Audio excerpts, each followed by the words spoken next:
एक नई सुबह में फिर से आपका स्वागत है और सुबह की आप सबको राम राम। तो आप मेरे पीछे देख सकते हैं सूर्य देव जो है बादलों के बीच में से निकल चुके हैं और काफ़ी दिनों के बाद जो ये हल्की फुल्की धूप हमें देखने को मिल रही है। हल्की धूप है, उतनी तेज धूप निकलने के संकेत नहीं है क्योंकि सूर्य देव तो निकले हैं परंतु बादलों ने फिर से उनको घेर के रखा हुआ है।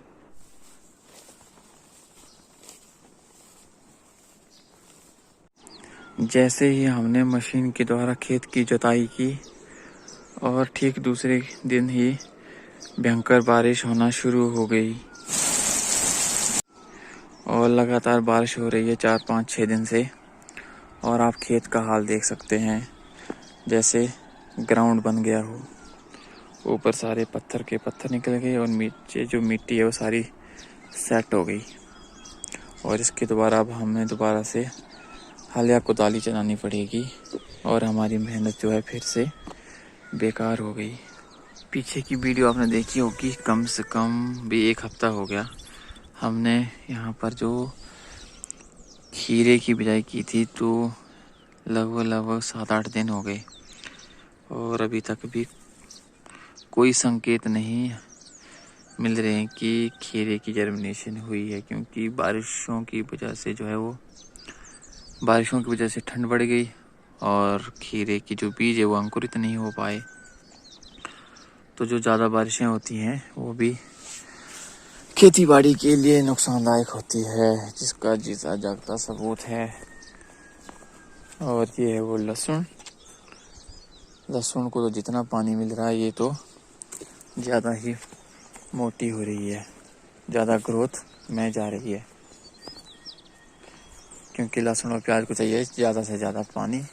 दोस्तों, जब इन बगीचों में आते हैं या अपने खेतों में जब काम करने के लिए आते हैं तो काफ़ी अच्छा लगता है। अच्छा इसलिए लगता है कि जो घर के दूसरे काम होते हैं, एक ही काम कर करके जो है हम कई बार थक जाते हैं, परंतु यहाँ जब हम आते हैं, सुबह सुबह का समय हो, खेतों में आना या बगीचों में आना, यहाँ पर आप पक्षियों की जो चहचहाना होता है, चहचहाहट होती है, तो काफ़ी मन को अच्छा लगता है और मन की जितनी भी थकान होती है वो सारी की सारी जो है दूर हो जाती है इन पेड़ों को देखकर, इन हरियालियों को देखकर।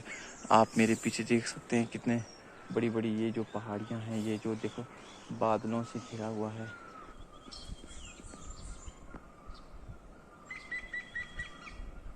जो है हरियाली आ चुकी है चारों तरफ।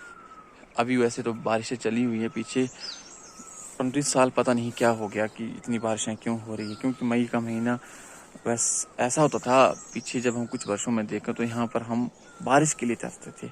अभी तरस रहे हैं कि कब मौसम साफ हो जाए, क्योंकि अभी हम लोग जो खेतों में काम नहीं कोई भी कर पा रहे हैं, या हल जोतना हो या मान लो उसके अंदर बिजाई करनी हो, सब्जी वगैरह कुछ भी, क्योंकि कीचड़ ही कीचड़ हो रखा है, ज़मीन जो बिल्कुल गीली हो चुकी है। अगर वहाँ पे हम जाते हैं तो वो जितनी भी मतलब जो अगर हल जोता होगा तो वो सारा जो है दब जाएगा।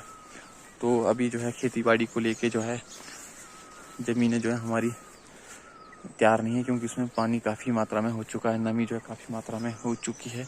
तो जो खीरा है वो अभी तक निकला ही नहीं है, लगता है दोबारा से बीजना भी पड़ सकता है, क्योंकि किसानी है ना भाई साहब, कभी मौसम धोखा दे जाता है, कभी मार्केट धोखा दे जाती है, कभी क्या। किसान को तो जूझना ही पड़ता है हर मुसीबत से। कहीं हल्का हल्का दिख रहा है, अगर मल्चिंग को उठाता हूँ तो यहाँ भी देखते हैं क्या स्थिति है। ये देखिए हल्का सा इधर निकला हुआ है। वैसे तो मल्चिंग हमने इसलिए रखी थी कि अगर बारिश होती है, धूप रहती है, तो मल्चिंग का हमें ये फ़ायदा मिलता है कि नुकसान ज़्यादा नहीं होता। और यहाँ पर भी हल्का फुल्का दिख रहा है। आजकल जो है हम ये वाला काम कर रहे हैं, जैसे ये पौधा देख रहे हैं ना, जैसे ये टूथपिक वगैरह जो लगानी होती है, जैसे उसको बैंडिंग, तो ऐसे ऐसे काम अगर खेत में नहीं काम है तो हम बगीचे में कर लेते हैं। तो यहाँ काम ख़त्म होते नहीं। जैसे मैंने पीछे का ब्लॉग देखा होगा आपने वीडियो, तो उसमें मैं कहता हूँ कि भाई काम यहाँ पे ख़त्म नहीं होते, यहाँ कुछ ना कुछ चला ही रहता है। तो उसी कड़ी में हम भी लगे हुए हैं, कर रहे हैं काम और अच्छा लगता है। अभी जैसे कोविड को लेके लॉकडाउन चला हुआ है तो बड़े सारे भीड़ भड़ाके होते हैं, तो वहाँ पर काफ़ी दयनीय स्थिति है। तो उसके मुकाबले जब हम अपने यहाँ पर देखते हैं पहाड़ों के अंदर जो हमारे गांव हैं, तो यहाँ पर बहुत ही अच्छा, मतलब ऐसी कोई भी स्थिति नहीं है कि हमें डरने की ज़रूरत। हाँ, ये है कि सावधानी तो रखनी है और रख भी रहे हैं, परंतु वहाँ से काफ़ी हम बेहतर हैं।